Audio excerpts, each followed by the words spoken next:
Welcome to Wind Down and Focus. We are Annette and Christina, photographers with over 15 years of experience in portraits, branding, and senior sessions. We're here to share everything we've learned along the way. We focus on creating genuine, memorable moments through the lens and can't wait to bring you tips, stories, and behind the scenes from our photography journeys. Each episode, we'll chat about photography tips, stories, and fun, all while sipping wine. So grab a glass, sit back, and join us for some casual conversation, laughs, and photography goodness. Let's wind down and focus. Hello, and welcome to episode 8. I'm Christina. And I am Annette. Today we're excited to introduce you to our special guest, Tammy Lipset. Yay. Looking forward to talking to her. Yes, in a little bit. But first, wine time. Wine time. We switched it up this time. We did. We're doing a white, which is not our forte. It's actually good. It is. Yep, It's I like refreshing. it. And here's how it came about. Tammy is from Canada, and she had asked us to do a Canadian wine. We had a hard time finding Canadian wine down here in Missouri. So instead, Annette's going to talk to you about a Canadian dessert that she made, so we can still kind of do some sort of Canadian thing. And then I just kind of Googled what wine goes well with it. It's a custard-based dessert. So I Googled what goes well with custard. Right. And one of the white wines that go with custard, as well as sushi, because we were trying that as well, is Sauvignon Blanc. So what we have today is a Sauvignon Blanc from New Zealand. It is called the Craggy Range Sauvignon Blanc, and it is from the Timuno Road Vineyard. So again, it's from New Zealand. The grape is Sauvignon Blanc. It's the only grape that's in it. It's nice and dry. You can pick it up at your local Total Wine for $18.99 or mix of 6 for $17. So pretty much we tried it, and what they're kind of saying we're going to kind of get some aromas and some taste out of are it's going to have a good citrus and lime flavor to it. Jasmine with a little hint of fresh honey. I don't know if I got those two, but I definitely got the citrus. I got the citrus. Yeah, for I sure. didn't get any of the other. Subtle flavors of fresh lime and grapefruit are balanced with a fine chalky texture that is reminiscent of the stones and the limestone that are within the vineyard. And it finishes dry, fresh, and long. And yeah, I thought it was like a really nice, good summer wine. I didn't think I liked whites as much. This one didn't seem as dry or bitter. So yeah, I actually liked it. Good. I'm glad you like it, because maybe I can get you to some more white. I'm still 90% a red wine drinker, but and we don't have. I actually don't have white wine glasses, so we're drinking out of red ones. They don't know. It's all good. It's all good. Yes. And then when we tried sushi in the dessert, I didn't really notice a change. I didn't either. I thought that it just went good with it. I didn't necessarily think it changed the profile of the wine. Which maybe, I don't know, maybe that's more of a red wine thing than a white wine thing. Maybe. We don't know, guys. We just like to drink it. Yes. So yeah, it went really well with both items for sure. Yes. And we have more sushi left to eat when we're editing later. Right. So we'll have more wine and sushi, but we did try it. And so the bars I made, I guess it's popular for Canada as a dessert. They're called wait, hang on. You got this. Nanaimo bars. You got it. Yep. Nanaimo That's bars. the way I saw it. Nanaimo bars. Yes. Yeah. We're trying to figure this out. Yeah. I guess Tammy can correct us if we're wrong. But basically, it's a Canadian dessert that was named after a city, Nanaimo, in British Columbia. So it had no baking required, but it still kind of was a pain to make because it was several different steps. Yeah. So basically, the first is your base, and it's like a crumbly layer with graham cracker, coconut, cocoa powder. I believe it had a little bit of sugar. And I also had some chopped almonds in it. So that was good, but you had to do like a double broiler thing and then mix it with all the other stuff and then pat it down into the pan. And then on top was this custard stuff. So it was kind of like it was powdered sugar. It required a custard, like 2 tablespoons of custard powder. But you can use instant pudding because instead fine custard powder in the middle of America. Yeah. So I used that, and it was a weird consistency, which this says it's a creamy custard flavored buttered icing. And when I read that made sense. It's like an icing in the middle. Yeah. And then the top was a ganache, which was just chocolate and butter. But the recipe called for like half of what would spread on top. So I had to double it. Spread it. It looks beautiful. Yes. But you just put in the fridge to set. And it was good. It was very good. It's just really sweet for me. I thought it was delicious. It's like icing out of a tub. It was not too sweet for me. I could eat icing out of a tub, no problem. So I thought it was absolutely delicious. I had to stop eating it. I only let myself eat almost half of it. We cut each other small squares. So she's got a lot left. I'm like, is your son or your husband going to eat this? And she said, nope, No, probably not. Or not. You need to find a neighbor or To something. give it To to. give- Easter is Could right you- around the corner, so maybe I'll Oh, save yeah. it, It'll be but good to Easter. Yeah. yeah, it's just really, really sweet. It gave me a little bit of a diabetic coma. If I But- wasn't, it threw me into it. Yep. So. Yep. But it also went well with the wine. So, It you know, did. Yeah, yeah. it was good. very All much right. so. All right. On So, to our episode. on to our episode. Now to speak with Tammy. Welcome, Tammy. Why don't you introduce yourself and tell us a little bit about who you are and what you photograph? Hi, I am Tammy Lipset, and I'm from Canada. Nobody Yay. knows where in Canada I'm from. So then I go to Western Canada, and then still people ask me if I'm from Toronto, which is in Eastern. Yeah, it's anyways. I am from a little town in Chestermere, just outside of Calgary, Alberta, and I've been shooting volume sports for about 15 years. And I throw in a little bit of senior sessions and a couple of family sessions just for fun, just to stay entertained. And I don't know if I said, but I do lots of action stuff just during the downtime as well, too. Awesome. Very cool. Very cool. Yeah, she has some good images. You can check them out. Mm. So today we're going to be discussing scaling solo, growth challenges without a team. Okay. So, Tammy, how about on that topic? Tell us a little bit about how you got started. My friends bullied me into it.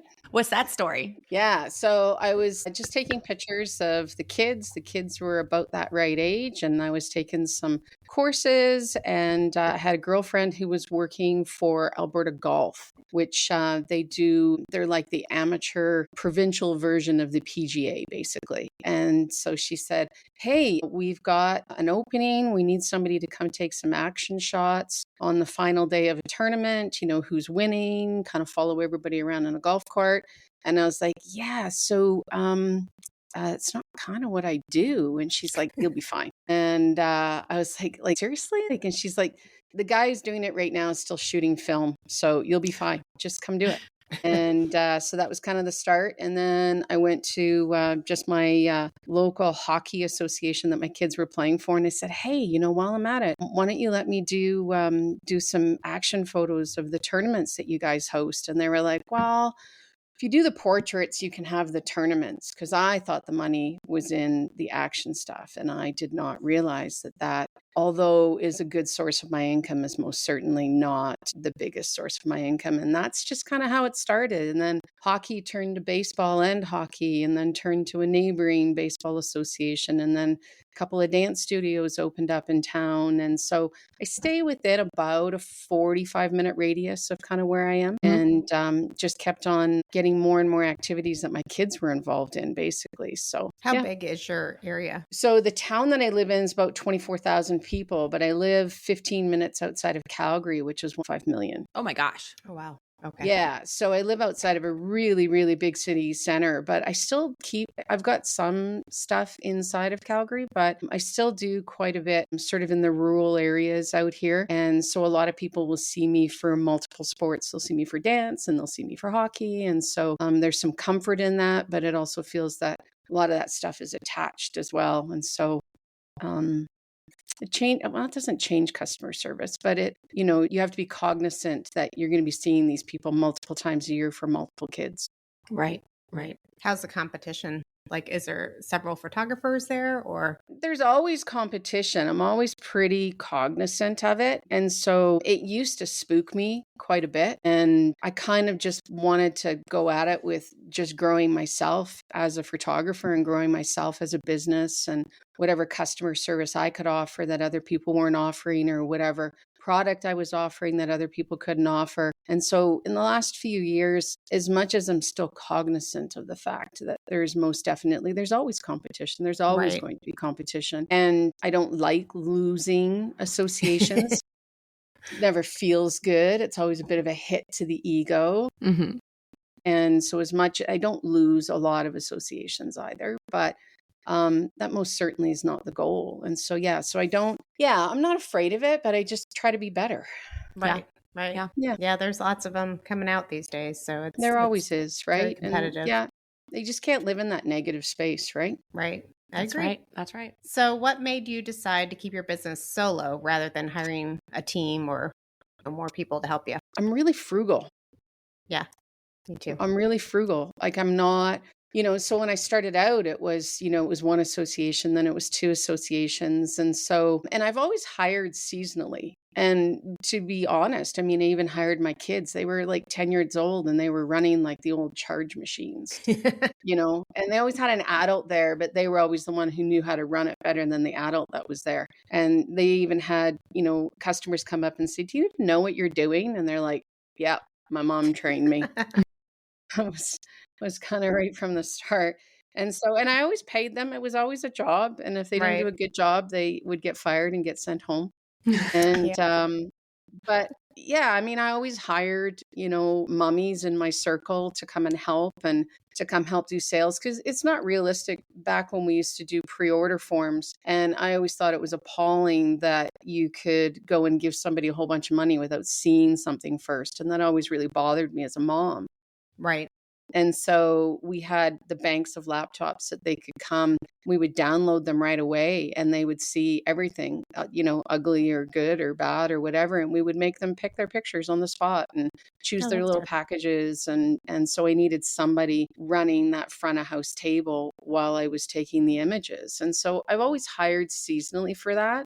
But then, the growth of the business and the marketing of the business and, all of those things were still at the end of the day mine. Every aspect of it was mine. And my background is not photography. I actually did a bunch of psychology stuff in university. And so I'm really, really good at sales, and I'm really, really good at connecting with people. I'm really, really good at connecting with those little ones and trying to get them to engage with you really, really quickly. And the photography had to grow. And so I grew that part. And so then the other stuff had to grow. And so, when you're in it, you don't really think about, well, I want to amass a team of 20 and that's the goal. You just sort of grow and you get more efficient. And then you're like, oh, well, if I do this more efficiently, then I don't need to hire somebody in the back office. And I'm just really kind of getting to the point now where that work-life balance is not always ideal. And so I went to my middle son, who's now 20, and I said, hey, you're kind of in between gigs right now. How do you feel about committing to me for the spring and coming and doing some back end stuff? Because all of my kids are doing front end stuff. Right. They just don't want to do it anymore. They Skylar feels you. Yeah, they just don't want to anymore. They're just they've been there, they've done that, and they That's why I just have a don't. mannequin head now, because Skylar won't be my model anymore. Yeah, they would never turn me down. Like if I went to them and said, "Oh wow, like we're in a pinch," they'd probably do an eye roll and take a deep breath, and they would come and do it. But because they know that if I'm asking, there's no other options. But Alex is pretty comfortable doing some back end stuff for me, and I thought it would be a good opportunity to start to really establish what I need, what I specifically need, and where I can say this many hours a week is what I'm looking for. And so if I want to hire somebody still seasonally, if you will, or then I've got a better idea of what that actually looks like. It's still not going to be full-time help. There's no question. Well, there's so many things out there now that help us that weren't there prior, that make the workflow so much easier and smoother. Hands down. That's true. Hands down. That's 100% it. I was actually just editing some photos in Evoto, and I've never used it as a tool before within dance photography. I've always, gone into different editing aspects within Bridge and applied masks and whatever. And I was like, and I've used Evoto and I love it. And so then I was like, well, let's go in and play a little bit and see what happens. And I was like, this is epically mind blowing right now. Right. How it's applying the masks that I want it to apply and everything, and just whitening up backgrounds and stuff. And I was absolutely blown away. And so, it's probably cut my time in half in just doing those editing.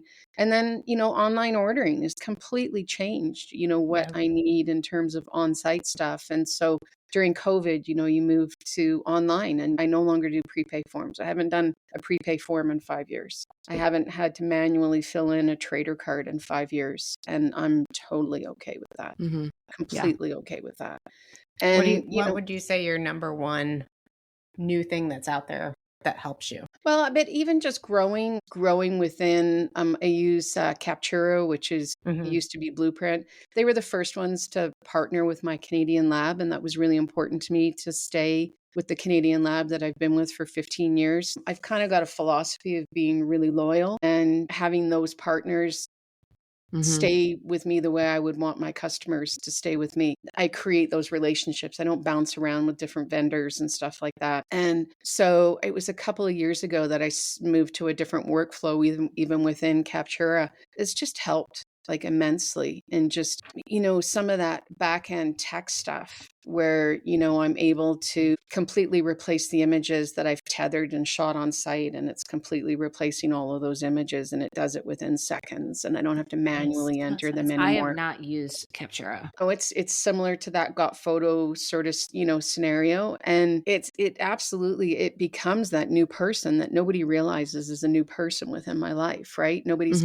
having to hand add those things. And so, I mean, definitely you're learning how to use that technology to my advantage is most definitely something that I will keep on growing with and striving for.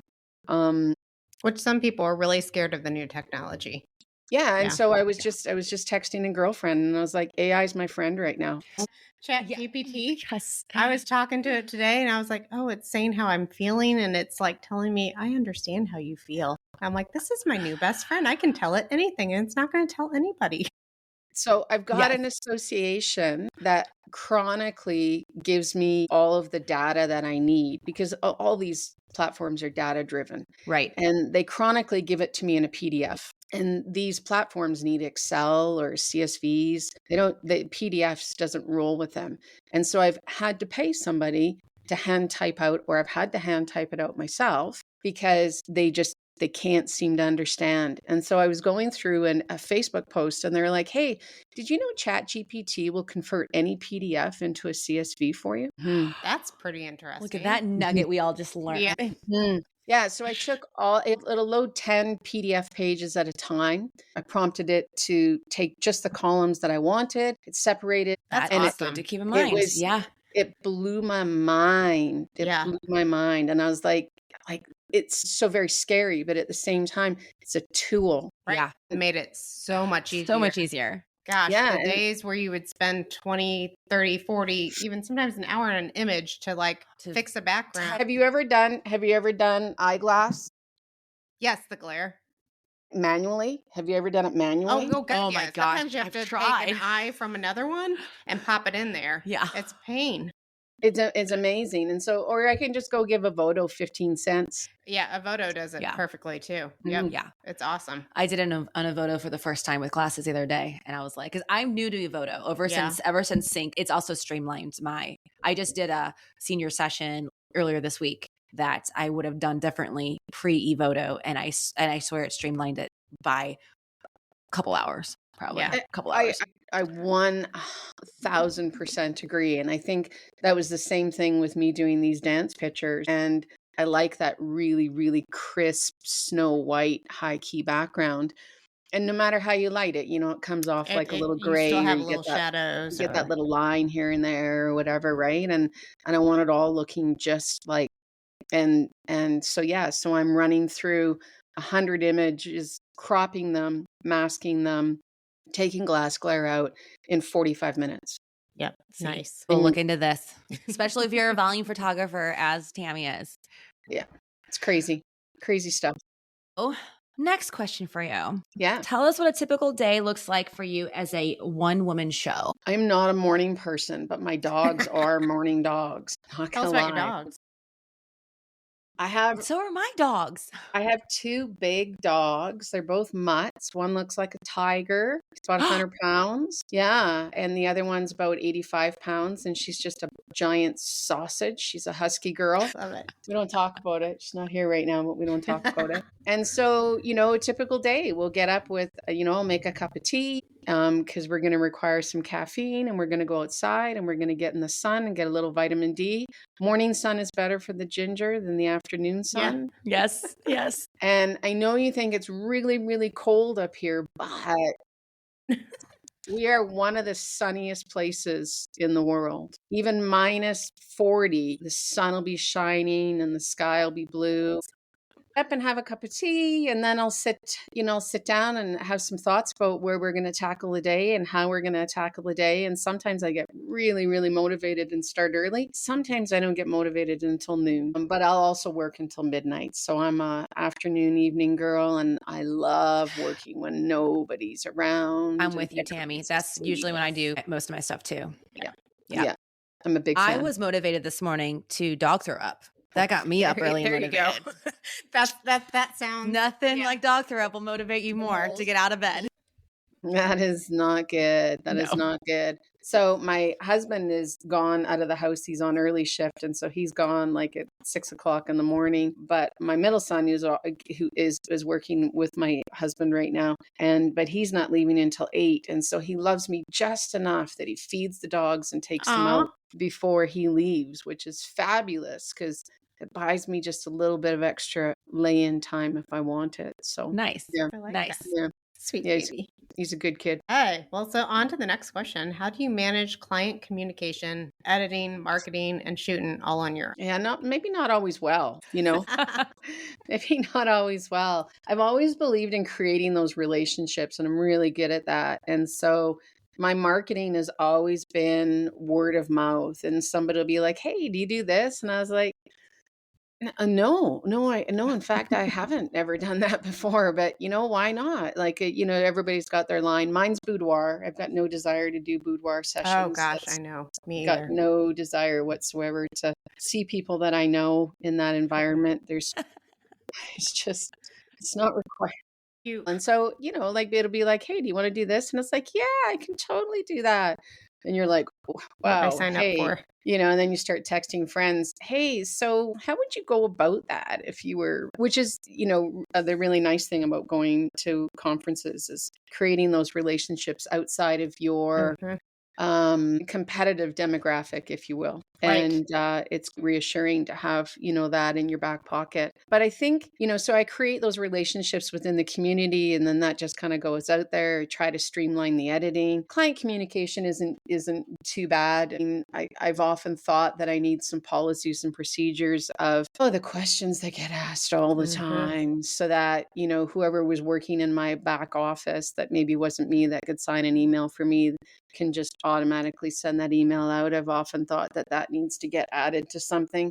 But I think that like you kind of start out and everything's yours, right? Every piece, everything that you touch is yours. And so you just kind of grow with it. You just kind of figure out how to add some of those things to it, right? Like you Well, and I then think having a good, system, like I use PhotoBiz and I have it all there. And I think that helps because you grow that as well. So you have all that, like you can add those emails, you can do all that and have it. So that's been beneficial for me. Yeah, most of mine are just, the classic volume emails of, I can't figure out how to do that because you can't. Love it. And then I'm like, them? Yeah, and then I'm like, right, but I can't respond that way. Right.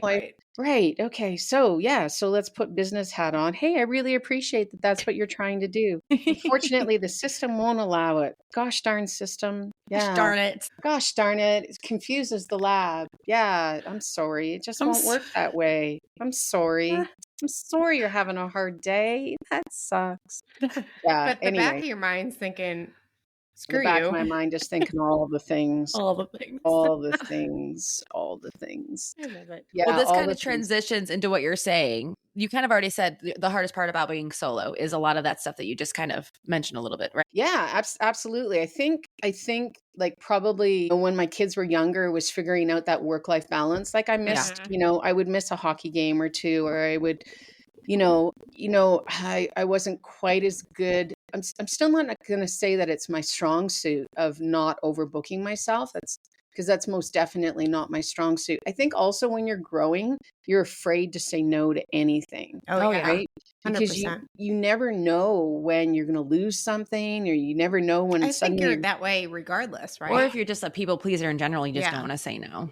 No, yeah. But I mean, if it's like, oh, okay, well that seems, let's fit that in. And then you sit down, you start looking at the calendar. And so like those are hard things, right? That's hard things. And then honestly, like IT tech stuff can honestly be the a computer goes down or That's what my husband's for. yeah, I bought a new laptop and it literally sat in the box for 6 months. So I'm good with that kind of stuff. My hard time is like the website, the back end of website stuff, which Annette does the photo biz. No, just like setting up and keeping the website active, which my Charisma business is on a WordPress platform. It's been that way for 15 years, and transferring it over is kind of like, oh, I'd rather shoot myself in the head. So I just deal with it. But I have to have somebody who's technology, who just knows that kind of stuff to edit it, work on it. I can edit it to an extent. Right. But then that's why I started my pet side on PhotoBiz, because she was like, I can do everything. And I'm like, what? You can do everything? What? Oh, yeah. Show me this, because this is a big headache in my life. I'm going to tell you how I avoided that headache. And now I don't have a website. There you go. Oh, that works. That works. That's one way to avoid it. Because I don't want to play. And I could never figure out what I wanted it to look like. Right. And I'm terrible at social media. And I don't want to play. I don't want to. I don't want my whole day to be about updating social media and updating. It's a lot. I spend a lot. I don't want my day to be that way. I just that's not how I want. And it starts to make me breathe a little different. And I was like, it's called a panic attack. Yeah, there's quite a bit of anxiety. And so I was like, and honestly, if I needed a website to bring on more associations and to grow to that next level, okay, I would make the effort. But like I've been able to grow, every single year that I've been in business, with the exception of COVID, every single year without a website. And so I sit there and go, so I don't want this. I don't want to. I just don't want to, right? And so it just add another headache, another thing for you to do. Yeah, I don't want to. What is the saying? If it isn't broken, don't fix it. Is that the saying? I think that's the saying. Yeah. And I think that's exactly it. And there may come a time where that changes. And that's cool too. If I have to play, then I have to play, right? Then do PhotoBiz. Yeah. And and that'll be calling you guys going, so hey, how does this work? Yeah. I don't know what does this button do? Yeah. Hey, I've been with them since 2008. They've changed too, but I've gone through their changes and stuff. And the customer service is pretty helpful too. But so you're a master. She is a master. Unless I can't, when they've done a change, then I'm like, what the heck? What's going on? And no, their customer service is amazing. I used them all day yesterday via chat, and I was talking to an actual person back and forth with the situation I was having with my email not wanting to hook up with my website. And they were like, well, try this. Let's try this. Log into your GoDaddy account. Try this. And they were amazing. Isn't that huge to have like a real person to talk to? The moment that I get a chat that's a bot, I'm like hard out. Yeah. Now it starts out as that, but then if it can't answer, so that way you get an immediate answer, but or if it's after hours. Right. If it doesn't answer your question, then they'll say, we'll be in contact with you within 30 minutes. And then somebody else will. I responded back because I knew I needed somebody. I responded back, agent. Yeah. And then they said, let me connect you. Do we? Yeah. I think we do. According to my iPhone, I do. When a little bit, she's we can see her, you guys. She says a little bit.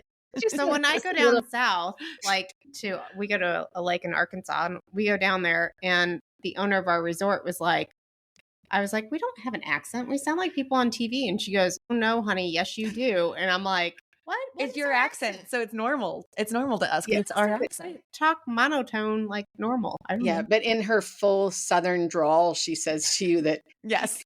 Yeah. Pretty much. Oh no, honey, you don't. Oh no. Oh no, you don't. There are definitely words that when I voice text on my iPhone, it gets wrong. And it's like solid, SOLID, or salad, SALAD. Well, that's interesting. Yeah, I do that word all the time wrong. It always does. Wash? Or do you say wash or wash? I say wash. I say wash. Yeah. I think Illinois says wash. I think so. What? They say what? Wash instead of wash. WASH. Wash. Instead of wash the clothes, they say wash. Wash? Yes. Something weird. And where are they? Who says So my that? mother-in-law says it. She's from Illinois. My dad used to say it, and he's from Illinois. I think Southern Missouri says it. Yeah, probably. Really? That is interesting. Have you ever heard of, instead of a creek, a crick? Yeah. I've not heard that one. Yeah. Yeah. Oh, I'm not a fan of crick. Yeah. She has a support cricket, by the way. Ooh, hang on. He does? Where is it at? Hang on. Do you have it? Hang on. There we go. I was going to ask Put you. it up to the microphone. There we go.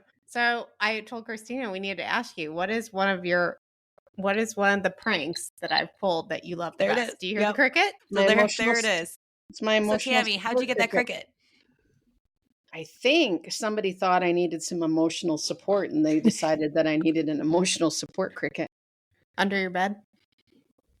Was it? I think it was over by the radiator. I think is where it was. I don't think that one was over by the I radiator. think that was over by the radiator. There was a Yeah, couple I under think the bed so. too. Yeah. So I have to tell you, weird, funny story. So I like starfish. And Okay. it goes back a really long time ago. We don't have enough time for the full story, but I like starfish. And my girlfriend, who lives on Vancouver Island, not that far from Nanaimo. And so we hadn't seen starfish in a really long time. And they're really prevalent out there because she's close to the ocean. And so this little place called Salt Spring Island. And we saw just an absolute massive grouping of starfish. Oh. And I looked at her and I was like, seriously, can I just take one home?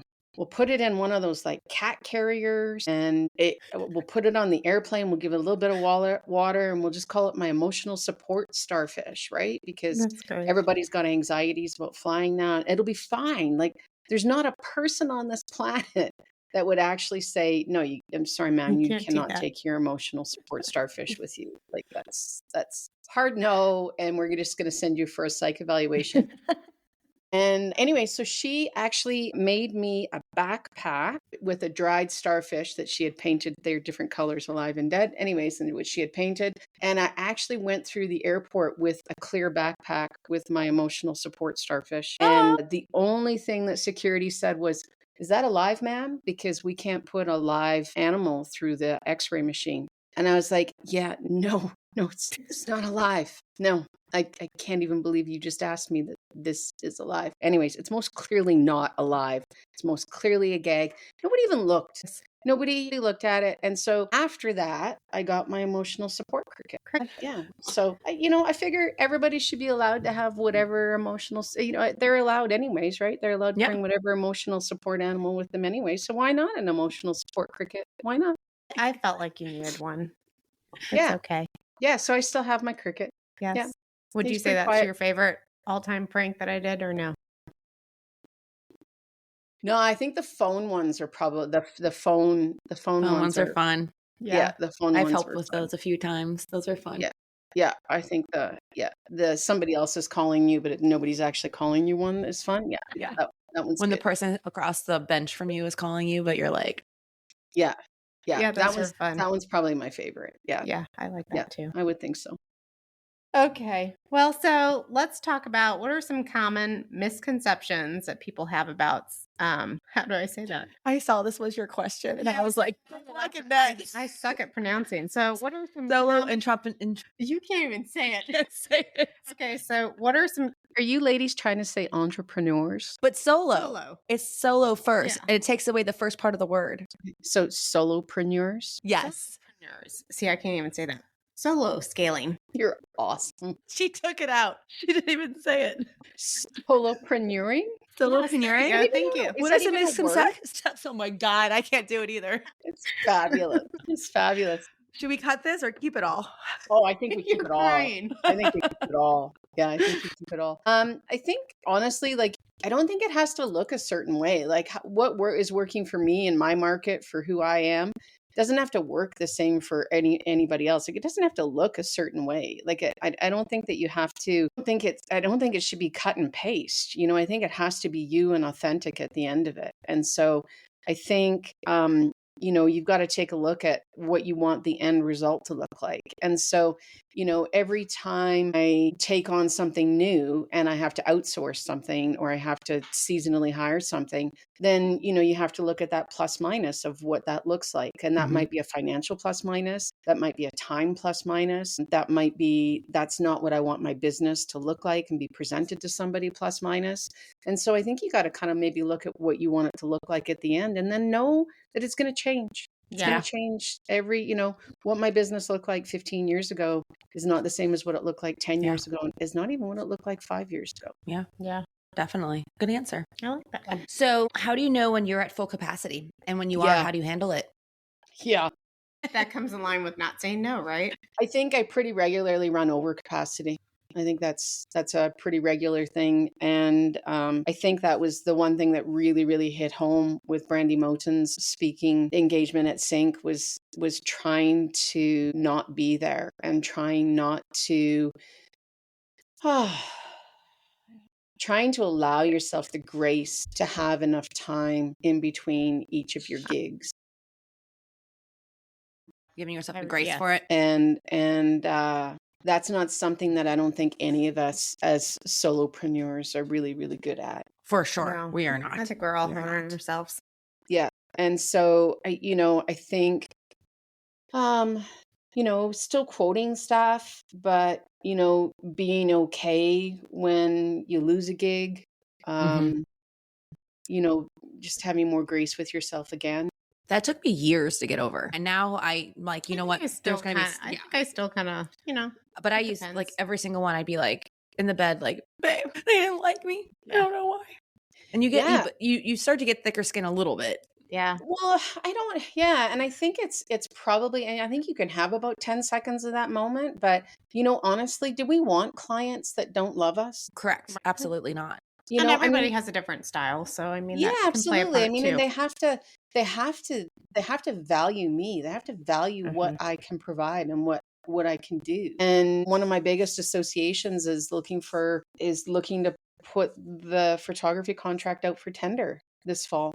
And I mean, that bothers me because it feels like a reflection on my customer service or what I'm offering them or whatever, when they're just trying as a board to do their due diligence. And so all I can do is put my best foot forward but so maybe this fall, maybe I won't be at full capacity. Who knows? Yeah. And maybe I'll pick up another gig and maybe I'll keep that one and then maybe I'll be beyond capacity. There you go. It's ever changing. It is ever changing, it is ever changing, but I don't think that we have a lot of grace with ourselves, and that's a hard one. I still don't know that I'm a master. I'm definitely not a master of that. Well, we all have our flaws. That's a good. Well, that's one we all have for sure. For sure. Yes. So how do you handle burnout? Not well. Yeah, me either. Not well. I tend to get pretty stressy. Yeah. And everybody around the house feels the anxiety rise. And then I start yelling and saying, somebody has to do the dishes. Like, you have to. It can't be me right now. Like, you have to. Somebody has to, But I think that, I go and do an exercise class 3 mornings a week and going out with the dogs and trying to enjoy those moments or trying to sneak in a lunch with some friends or that kind of thing. But honestly, when it's chaos season, none of that stuff's kind of, I was going to say, sometimes you want to do that, but it's so hard. Like for me, I know I get I start in the morning with my coffee and I start answering emails. And then by the time I turn around, it's like 2 or 3 o'clock in the afternoon. I'm like, I haven't worked out. I haven't showered. I'm still in pajamas. Like I need to get going. And then I'm just exhausted. So it's like, you do want to do all those things to be healthy and help yourself. But at the same time, you get so wrapped up in your work to get it out. Yeah. At least I do. And I think during those moments, I think I cope real well with that. I think my family would say I don't cope real well with that. I think all of our families would say that. Yeah. I find for me, if I'm overwhelmed, a lot of it, since, we all work from home when we're editing and stuff like that, if I know I have 3 big edits to do, a bunch of email to get to, if I can actually schedule that later in the afternoon, like you said, afternoon into evening, and I can spend the first half of my day doing my self-care stuff, which is, going to the gym, taking a shower. And then honestly, self-care for me is also making sure my house is in order. Because if I can't go into my office and sit down and edit for multiple hours, knowing that I've got all this stuff in the background of chaos happening. So if I get all those ducks in a row, then I can comfortably sit down and be like, okay, editing time. And I think there's definitely times for that. There's 1000% times for that. But when it reaches that like peak pinnacle point, you should see my desk right now. Oh my God. When is do you have certain times of the year that are more higher up for you than others, or? Yeah. So October and like the first part of October through till about this December 15th is madness. Nothing short of madness. January, February slows down a little bit. There's just a couple of action tournaments that I typically do. And then I start to try to pull myself back out. be a little more proactive, try to get some tax stuff done, try to get some stuff done that's going to make my spring go a little bit better. And then I shot my first dance studio this spring a little bit early, middle of March, which was nice because there was nothing else around it. I shot my second dance studio a week ago. And so I'm kind of in that, but I don't have anything like great on top of it right now, which is nice. That's nice. Yeah. And then absolute, complete and total chaos starts April 29th. Oh, really? It's right around the corner. Yeah, it is. Because there's certain sports doing certain things that time, or? Yeah. And so it's lacrosse, baseball are the big ones. And then at the end of May, I've got a dance studio, a big dance studio. So, right up until the end of May, there's 1,500 kids. So all through May is absolute madness. And then because it's such a short season, a lot of those leagues are finishing that second, third week in June for us. And so, if you're shooting baseball, middle of May, you've got to have it in their hands by a certain time so that your lab's got, time to process it and get it back out into their hands again. We don't do a lot of direct shipping. A lot of it's handed out through the associations. And so, there's those timelines is really what you're up against. And then when the shoots are just right on top of each other, it's yeah. And then July and August is pretty late, pretty tame. There's not a lot going on. How's your weather in July and August? Are you able to enjoy? Because we have crappy weather, but it's just humid and hot. And so we're usually not as busy either, but yet you don't want to enjoy it because it's so miserable outside. We're milder than that, definitely. Okay. Yeah, we're definitely, I mean, it's obviously it's summer for us, right? But we're not, we'll have a couple of weeks here and there where it's sort of, I don't know how to translate the temperature for you, where it's like around 100. Celsius? Here, hold on. Yeah, I'm going to say it's probably where it's around 30 degrees, right? And it doesn't cool off. It doesn't cool off I think at night. You double and you add a little. Yeah, double it. Fahrenheit. No, you double and add 30. So it's closer to 100. Oh, that's hot.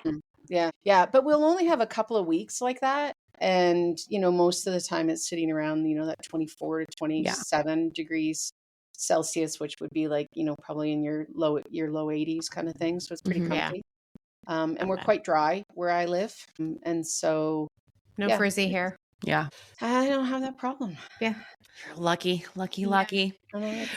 Okay. So have you ever struggled when you see other photographers with full teams, if you're having issues with? No, because I mean, if I wanted it, I would just do it. Yeah. And that's so good. I like that mentality.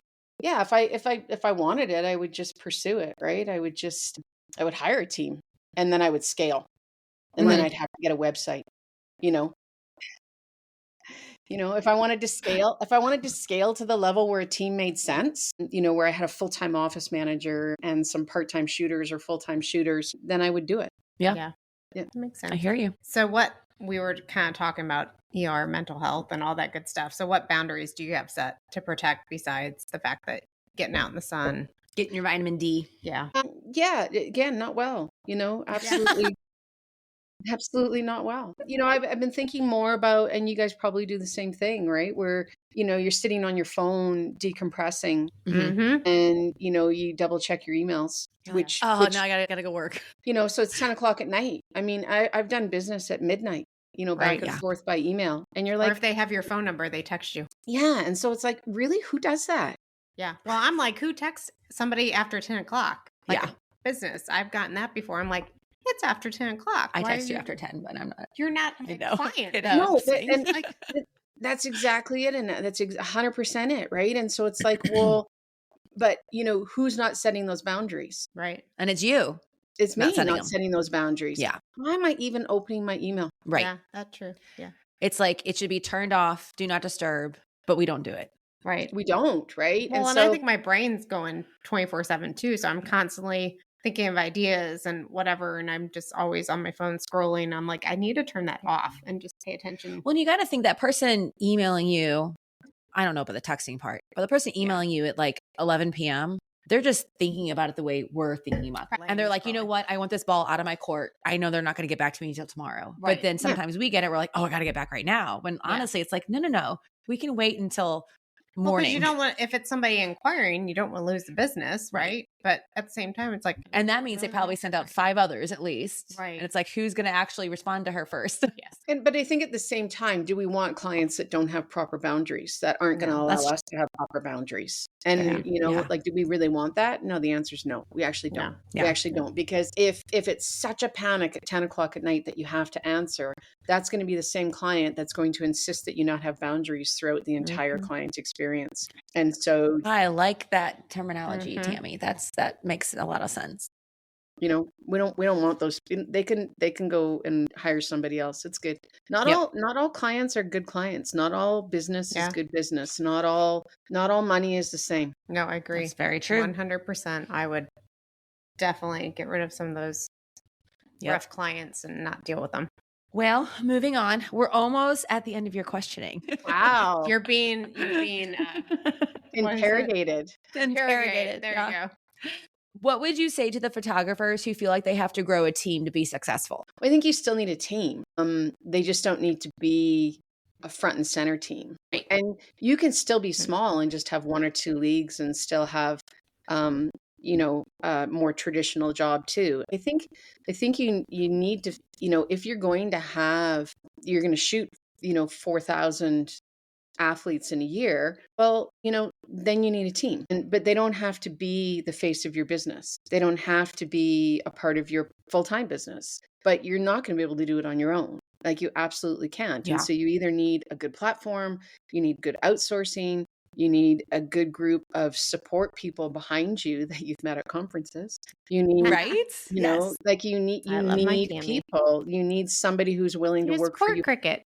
Yeah, you need an emotional support cricket or an emotional support starfish. You need something, Yeah. right? And I think you also need a reason to be doing it, in some respects, because, to scale it. Like, if you wanted to do it something to just make you happy, you would go out and get 1, 2 associations and you'd call it a day, and that would make you happy. But if you're looking to scale it and you're looking to turn it into a business and you're looking to turn it into, real funds that then change your standard of living, well, then you have to figure out what that's going to look like. Because if you're going to run yourself all the way down so that, you can't even enjoy this new standard of living that you have, well, that's no good either. And so I think you need to figure out what your success is going to look like at the end. And by success, I don't mean financial success. I mean, Right. that balance, that, Mhm. whatever that looks like. And Happiness. And then you can outsource. There's so Mhm. much outsourcing out there right now that's available. For anything and everything.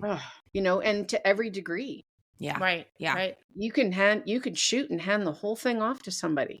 Yep. I'm far too much of a control freak to allow that. I to am happen. too. I am too. I'm very, especially with editing, I'm very picky. Well, and I knew editing prior to being a photographer. So I'm like, why would I hand that off? That's what I was good at first. Yeah, absolutely. I 100% agree with you. Right. And I think, but I think you just have to figure out what do you want it to look like? Right. Yeah. Right. What's the end goal? What's the end result? Right. Because if you just want to go and derive some happiness by producing some really fantastic images and making some kids look really, really good that maybe struggle in front of the camera, and you want to, that's part-time. You can do that part-time. Right. Well, so what is one piece of advice that you would give to a solo photographer trying to grow without burning out? I think you have to know your strengths, right? I think, Christina, like you just said, like, I think, like, you're really good at editing. That's a really big strength, right? Mhm. And so, but maybe that marketing isn't a really big strength, or maybe, And it's not. and so maybe that's, where something that you outsource. And so I think you have to know what your strengths are, but I think you also have to hire your weaknesses, Mm-hmm. and so I think you have to outsource those weaknesses, because that makes you grow better. It makes your business better. It makes you look like you've got it all together, whether you've got it all together or not, right? Right. Right. And then you got to price yourself so that you can afford those outsources. But that's a whole nother podcast. But that's exactly it. And I think that comes down to, what do you want that to look like, right? Right. And so, what do you want at the end of the day? Honestly, when I first started one-shot photography, there was a hockey dad and myself, and he was an IT guy, which I still miss that he didn't come with me. But I was like, hey, like all these action, there's like, we could probably make like 20 grand in a year. We could probably each pocket 10 grand and we could take our families to Disney. Right. And he was like, that's a really great idea. And he just wasn't in the right space to be able to do that at that time. But if that's all you want, if you want an extra 10 grand in your pocket so you can take your family to Disney once a year, Right. well, scale to that. Mm-hmm. Outsource whatever you got to outsource so you can scale to that and be with your family. Right. Like it doesn't, I don't know. I think sometimes I get caught up in that whole world domination thing, right? And, Right. And it doesn't have to be that way. Like, what do you want at the end, right? Yeah. I like that. I do like that. Well, here's your final question. What is the weirdest multitasking moment you've had as a solo business owner? I think that I actually had to talk to my kids a little bit about this one because I was like, I was the only one that I didn't have like I know where I want to go with this kind of thing, right? And so my daughter said, do you know what's really weird is when she's working like as my check-in person and checking names and doing poses and stuff like that. And she's, I don't know, 10, 15 feet away from me. And she's having a conversation, with the athlete or with the parent or whatever. And the parent's asking a question or whatever. And I'm sitting 10, 15 feet away and I'm trying to pose an athlete and I'm taking their picture. And, you're trying to get them through, so many times and whatever. But I can hear it going on. And I'll actually just turn my head and I'll answer. And she looks at me and goes, like, you weren't even supposed to be, you're like Santa Claus. Like, it's like you see everything. And I was like, okay, well, I am Santa Claus. First off, number one, I am. First off, I am Santa Claus. You're not too old for me to tell you that. But I think that's probably like, you're just so used to being fully involved and wearing every single hat in every single moment. I think you just kind of, you start to answer questions that you're not even supposed to be listening to, right? Yeah. I do have one more good story too. Oh, tell us. Yes. I was working an action tournament in January that I always work at. It's a big one. It's 48 ringette teams. Do not ask me to explain what ringette is to you because you're not going to be able to figure that one out.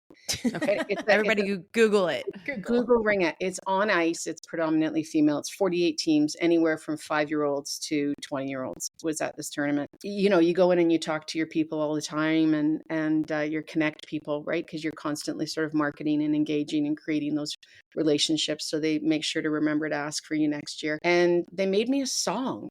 They actually went in and made me like an AI song. And it was about the hat that I always wear, which also is a different funny story, but it's Beaker from the Muppets. And it's I know who Beaker is. Yes. It's the most ridiculous hat you've actually ever seen on the planet. And it's now become my Will you bring it to the trademark. conference next year? No, it's way too warm. It is so warm and it's fabulous, but it's become like my trademark action hat. I was actually going to wear it to take portraits and stuff too, but it turns out it scares like 5-year-olds. I can see that. 5-year-olds are still pretty much scared of like Santa, Easter Bunny, all that stuff. So that makes sense. Yeah, I think a lot of them don't like Beaker. Like, I don't think a lot of kids like Beaker. They don't know what the Muppets are.